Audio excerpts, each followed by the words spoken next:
The Tale of Squirrel Nutkin by Beatrix Potter. This is a tale about a tale that belonged to a little red squirrel, and his name was Nutkin.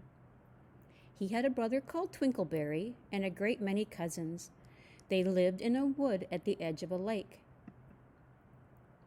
In the middle of the lake there was an island covered with trees and nut bushes, and amongst those trees stands a hollow oak tree, which is the house of an owl who is called Old Brown. One autumn, when the nuts were ripe and the leaves in the hazel bushes were golden and green, Nutkin and Twinkleberry and all the other little squirrels came out of the wood and down to the edge of the lake. They made little rafts out of twigs, and they paddled away over the water to Owl Island to gather nuts. Each squirrel had a little sack and a large oar, and spread out his tail for a sail.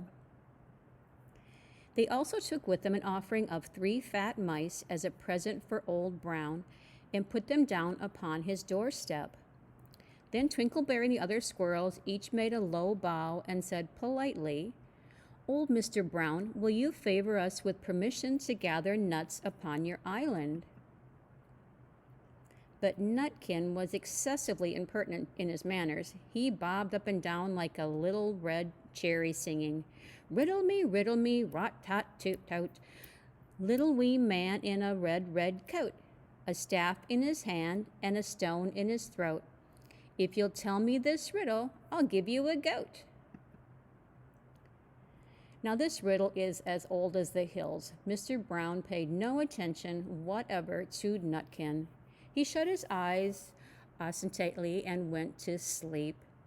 The squirrels filled their little sacks with nuts and sailed away home in the evening.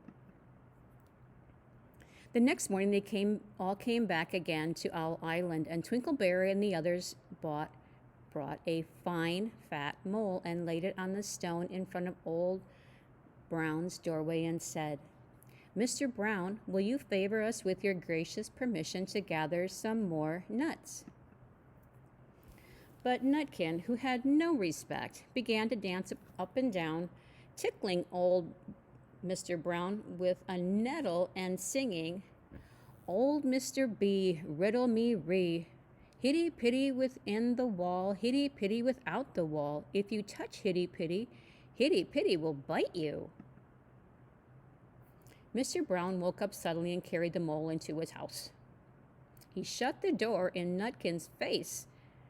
Presently a little thread of blue smoke from the wood fire came up from the top of the tree, and Nutkin peeped through the keyhole and sang, "A house full, a hole full, you cannot gather a bowl full." The squirrels searched for nuts all over the island and filled their little sacks, but Nutkin gathered oak apples, yellow and scarlet, and sat upon a beech stump playing marbles and watching the door of old Mr. Brown. On the third day, the squirrels got up very early and went fishing. They caught 7 fat minnows as a present for Old Brown. They paddled over the lake and landed under a crooked chestnut tree on Owl Island. Twinkleberry and 6 other little squirrels each carried a fat minnow. But Nutkin, who had no nice manners, brought no present at all. He ran in front singing, "The man in the wilderness said to me, 'How many strawberries grow in the sea?' I answered him, as I thought good, 'As many red herring as grow in the wood.'" But old Mr. Brown took no interest in riddles, not even when the answer was provided for him. On the 4th day, the squirrels brought a present of 6 fat beetles, which were good as plums in plum pudding for Old Brown. Each beetle was wrapped up carefully in a dock leaf fastened with pine needle pin. But Nutkin sang as rudely as ever, "Old Mr. B, riddle me ree, flower of England, fruit of Spain, met together in a shower of rain. Put in a bag tied round with a string. If you'll tell me this riddle, I'll give you a ring." Which was ridiculous of Nutkin because he had not got any ring to give Old Brown. The other squirrels hunted up and down the nut bushes, but Nutkin gathered robin pincushion off briar bush and stuck them full of pine needle pins. On the 5th day, the squirrels brought a present of wild honey. It was so sweet and sticky that they licked their fingers as they put it down upon the stone. They had stolen it out of a bumblebee's nest on the tippity top of the hill. But Nutkin skipped up and down singing, hum-a-buzz, hum-a-bum, buzz, buzz, hum-a-bum, buzz. As I went over Tipple-tine, I met a flock of bonny swine, some yellow nack, some yellow back.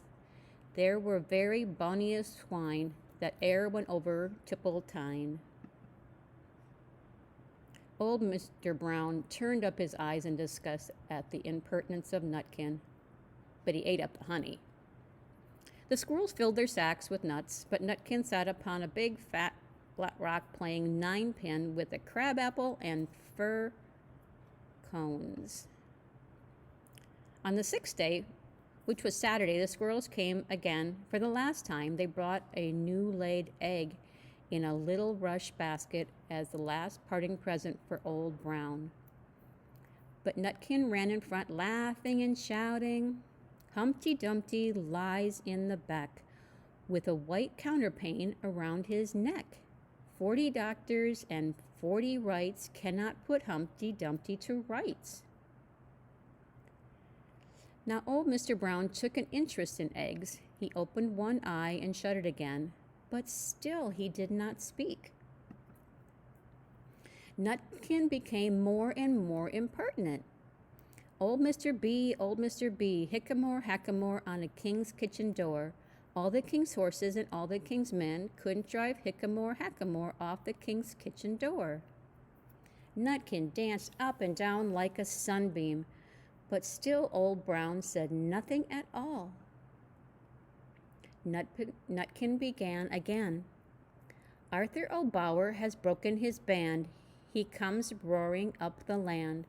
The King of Scots, with all his power, cannot turn Arthur of the Bower. Nutkin made a whirring noise to sound like the wind, and he took a running jump right into the head of Old Brown. Then all at once there was a flutterment and a scufflement and a loud squeak. The other squirrels scuttered away into the bushes. When they came back very cautiously, peeping around the tree, there was Old Brown sitting on his doorstep, quite still, with his eyes closed as if nothing happened. But Nutkin was in his waistcoat pocket. This looks like the end of the story, but it isn't. Old Brown carried Nutkin into his house and held him up by the tail, intending to skin him, but Nutkin pulled so very hard that his tail broke in two, and he dashed up the staircase and escaped out the attic window. And to this day, if you meet Nutkin up in a tree and ask him a riddle, he will throw sticks at you and stamp his foot and scold and shout, "Cuck, cuck, cuck, cur, cuck, cuck." The end.